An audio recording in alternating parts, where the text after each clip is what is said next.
Hello, আমি কামরুদ্দিন বিভব। Welcome to webacademybd.org, HTML5 and CSS3 beginner Bangla tutorial 27। So আমরা এই টিউটোরিয়াল দেখব ফিক্সড পজিশনের ব্যাপারে।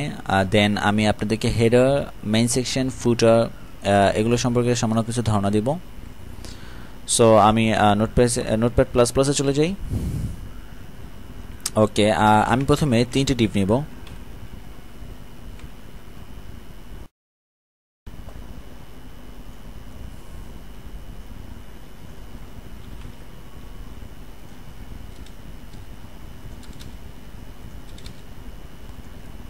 এটাতে আমি একটি আইডি ধরি, হেডার নাম দিলাম আইডি। এটা দিব মেইন সেকশন, দেন এটা দিব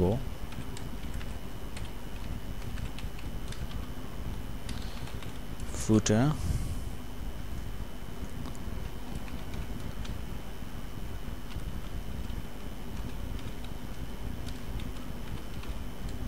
this is header,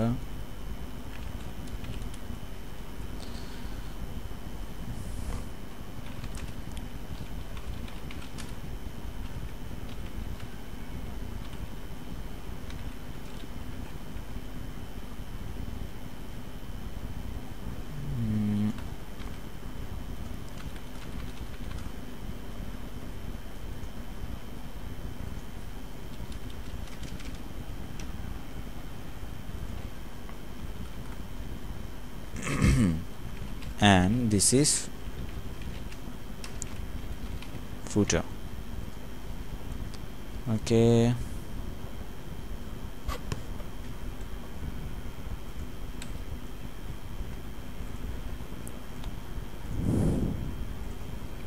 সরি, আমার আগে সিএসএসটি কাজ করতেছে। চেঞ্জেস দেখেন, সিম্পলি কোনো চেঞ্জেস আসেনি।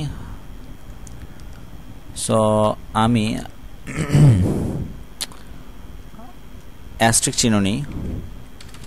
অ্যাস্ট্রিক চিহ্ন মিনস আমার ওয়েবসাইটের আমার প্রায় এই বডি হেড যত কিছু ভিতর থেকে মার্জিন 0 পিক্সেল অ্যান্ড পাডিং 0 পিক্সেল, মানে চারপাশ থেকে মার্জিন অ্যান্ড ভিতর থেকে পাডিং 0 পিক্সেল থাকবে। আর অনেক জায়গায় দেখবেন বডি থাকে অ্যাজ ইউ উইশ। আমি অ্যাস্ট্রিক চিহ্ন দিলাম। দেন আমি আইডি কি নিয়েছিলাম, header,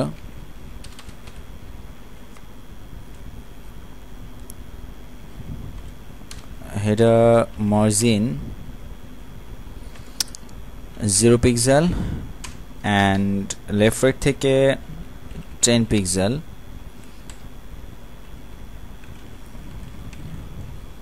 padding 50 pixel. Okay, border solid hash 666 and background color hash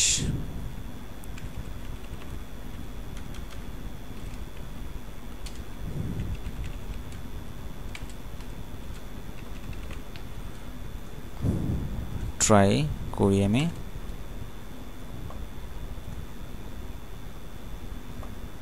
ওপস, পাডিং 50 পিক্সেলের জায়গায় 5 পিক্সেল হয়ে গিয়েছে আমার।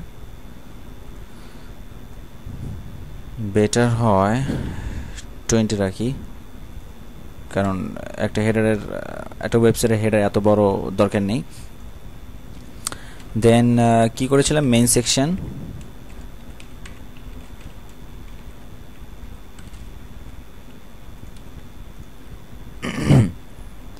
Copy paste,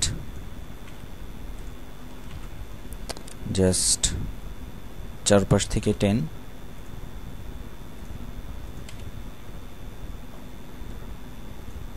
and footer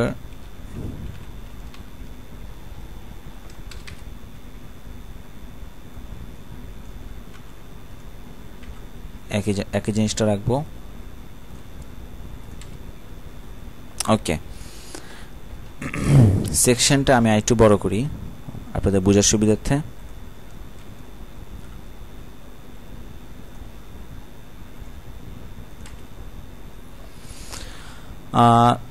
header means আপনি 90% ওয়েবসাইটের শুরুতে দেখবেন, আচ্ছা ধরলাম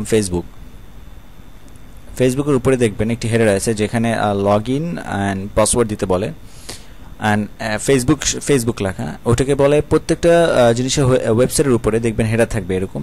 এটা হচ্ছে হেডার, অ্যান্ড মাঝখানে দেওয়া থাকবে সেকশন, অ্যান্ড লাস্টের দিকে প্রত্যেকটা ওয়েবসাইটের, আপনি যে কোনো ওয়েবসাইটে যাবেন লাস্টের দিকে দেখবেন ঠিকানা থাকে, ফেসবুকে লাইক থাকে, দেন আপনার আরও অনেক কিছু থাকে। দেখবেন ফুটারটি সম্পর্ক আলাদা রকম একটা কালার থাকে, দেখলেই বুঝতে পারবেন ওটাকে বলে ফুটার। সো আমি যেটা আপনাদের দেখাতে চাচ্ছিলাম যে আমার এটা আরও বড় করতে পারবে, নাহলে আমি দেখাতে পারবো না হয়তো বা।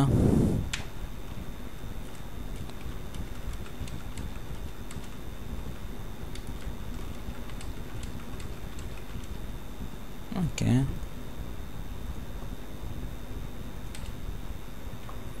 স্ক্রোলটা আসছে। ওকে, এই স্ক্রোলটা আনার জন্য আরও দুই একবার দিই। স্ক্রোলটা আনার জন্য মূলত আমি করলাম নয়তো বা। ওকে, জুম করে নিলাম আপনাদের সুবিধার ক্ষেত্রে।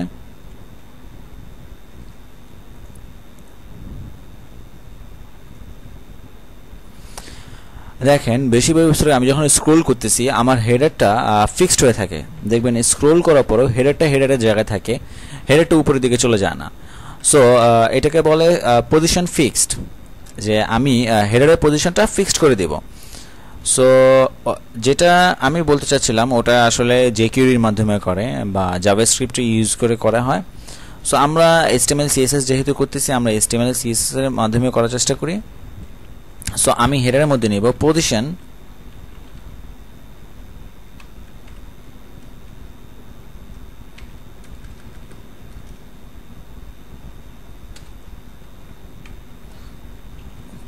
ফিক্সড করব আমি। ওকে, পজিশন, আচ্ছা এটার ব্যাকগ্রাউন্ডটি আমি রেড দিয়ে দিই বুঝার সুবিধার্থে।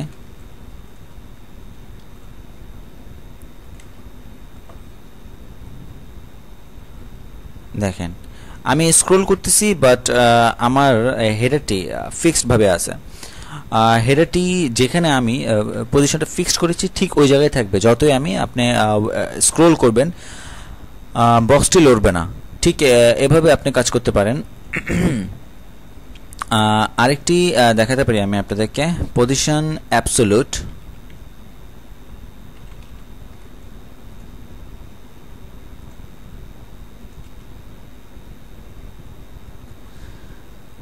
পজিশন অ্যাবসোলুটলি ঠিক যেই জায়গায় পজিশনটি থাকবে ঠিক ওই জায়গায় অ্যাবসোলুটলি সেট হয়ে যাবে আপনাদের। দেখেন হেডারটি কিন্তু আমার HTML এর মাধ্যমে উপরে করা, হ্যাঁ HTML এর মাধ্যমে উপরে করা, বাট এটি এখানে কেন সেট হয়ে গেছে? বিকজ অ্যাবসোলুট আপনি পজিশন উপর থেকে যে এখানে অ্যাবসোলুট করছেন এটার উপর ওভাররেট হয়ে গেছে, তো অ্যাবসোলুটলি এটা পরে থাকবে, এটা আর ওইখান থেকে সরবে না। একটা হচ্ছে ফিক্সড, আপনি যেখানে ফিক্সড করবেন যতই স্ক্রোল করেন করেন আপনি পিছন থেকে অন্যান্য HTML এর কাজ চলে যাবে, বাট ওটি ফিক্সড ওই জায়গায় পরে থাকবে। আর অ্যাবসোলুট আপনি যেই জায়গায় করবেন ওই জায়গা থেকেই থাকবে, এটা স্ক্রোল করেন বা যা করেন তার সাথে নড়াচড়া করবে, বাট অ্যাবসোলুটভাবে বসে থাকবে। সো আমি টপ ধরেন টপ থেকে 100 পিক্সেল নিচে নামাবো, অ্যান্ড লেফট থেকে 100 পিক্সেল নামাবো। আপনি পজিশন অ্যাবসোলুট করে এভাবে জিনিসটাকে মুভ করতে পারবেন। দেখেন এই জায়গায় ঠিক এই জায়গায় ফিক্সড হয়ে গেল, বাট যদি আমি এটাকে ফিক্সড করতাম ঠিক যে জায়গায় আপনি দেখবেন ওই জায়গা থেকে জিনিসটা লড়বে না। দেখেন এই জায়গা থেকে জিনিসটা লড়তেছে না, মনে হচ্ছে যে জিনিসটি বাইরে আলাদাভাবে আছে আর পিছনেরটি পিছনের মতো আছে। ঠিক আমরা পজিশন ফিক্সড অ্যান্ড অ্যাবসোলিউট সম্পর্কে ধারণা দিলাম। জানি না কতটুকু বুঝাতে পারলাম আপনাদেরকে। Thank you for watching, see you on next tutorial.